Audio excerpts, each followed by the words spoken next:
ನಮ್ಮ ಉತ್ತರ ಕರ್ನಾಟಕದ ಬಹುದೊಡ್ಡ ಕೂಗಂತಂದ್ರೆ ಉತ್ತರ ಕರ್ನಾಟಕದಲ್ಲಿ ಉದ್ಯಮಿಗಳು ಬರ್ತಾ ಇಲ್ಲ, ಇಂಡಸ್ಟ್ರಿಗಳು ಬರ್ತಾ ಇಲ್ಲ ಅಂತ ಹೇಳಿ.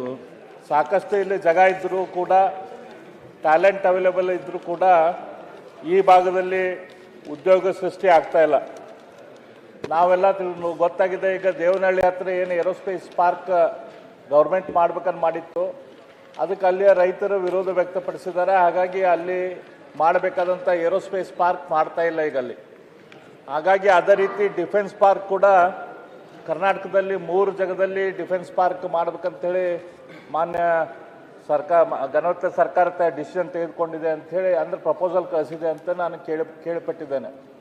ಹಾಗಾಗಿ ಮಾನ್ಯ ಅಧ್ಯಕ್ಷರ ಮೂಲಕ ಮಾನ್ಯ ಮುಖ್ಯಮಂತ್ರಿಗಳಿಗೆ ಮತ್ತು ನಮ್ಮವರೇ ಆದ ಉತ್ತರ ಕರ್ನಾಟಕದವರೇ ಆದ ಇಂಡಸ್ಟ್ರಿ ಬಗ್ಗೆ ಕಾಳಜಿ ಇರುವಂಥ ಮಂತ್ರಿಗಳಾದ ಶ್ರೀ ಪಾಟೀಲ್ ಅವರಿಗೆ ನಾವು ಮಾಡ್ಕೊಳ್ಳೋ ವಿನಂತಿ ಏನಂತಂದ್ರೆ, ಈ ಏರೋಸ್ಪೇಸ್ ಪಾರ್ಕು ಮತ್ತು ಡಿಫೆನ್ಸ್ ಪಾರ್ಕು ಇದು ಬೆಳಗಾಂದಿಂದ ಹುಬ್ಬಳ್ಳಿ ಧಾರವಾಡದ ನಡುವೆ ಏನು ಜಾಗ ಐತಿ, ಈ ಭಾಗದಲ್ಲಿ ಈ ಏರೋಸ್ಪೇಸ್ ಪಾರ್ಕು ಮತ್ತು ಡಿಫೆನ್ಸ್ ಪಾರ್ಕ್ ಮಾಡಿರಿ.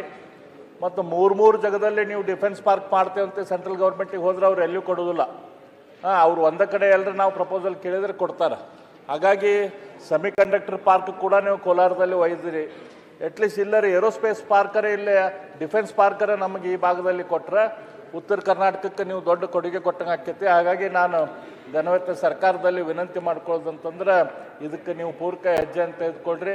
ಒಂದು ಇಂಡಸ್ಟ್ರಿಯಿಂದ ಒಂದು ಇಡೀ ರೀಜನದ ಉದ್ಧಾರ ಆಗೋದಿಲ್ಲ. ಇವತ್ತು ನಾವು ಇಲ್ಲಿ ಅವ್ರು ಏಕಸ್ತವ್ರು ಒಂದು ಯಾವುದೋ ಒಂದು ಪ್ರೈವೇಟ್ ಎಂಟರ್ಪ್ರೈಸ್ದವರು ಇಲ್ಲೇ ಏರೋಸ್ಪೇಸಿಗೆ ತೊಗೊಂಬರಕ್ಕೆ ಇಂಡಸ್ಟ್ರಿಗಳನ್ನ ತೊಗೊಂಬಂದಾರ ಅಂಥೇಳಿ ಅವ್ರ ಶಕ್ತಿ ಸಾಕಾಗೋದಿಲ್ಲ. ಗೌರ್ಮೆಂಟದ ಇಚ್ಛಾಶಕ್ತಿ ಬೇಕಾಗ್ತದೆ. ಗೌರ್ಮೆಂಟ್ ಐತಲ್ಲಿ ಇಲ್ಲಿ ಕೂಡ ಡಿಫೆನ್ಸ್ ಪಾರ್ಕ್ ಕೇಳಿ, ನೀವು ಬೆಂಗಳೂರಾಗೂ ಡಿಫೆನ್ಸ್ ಪಾರ್ಕ್ ಕೇಳಿದ್ರಂತಂದ್ರೆ ನ್ಯಾಚುರಲಿ ಬೆಂಗಳೂರಿಗೆ ಡಿಫೆನ್ಸ್ ಪಾರ್ಕ್ ಹೋಗ್ತೈತಿ. ನಾನು ಕೇಂದ್ರ ಸರ್ಕಾರದಲ್ಲಿ ಕೂಡ ನಾನು ಮಾತಾಡಿದ್ದೇನೆ.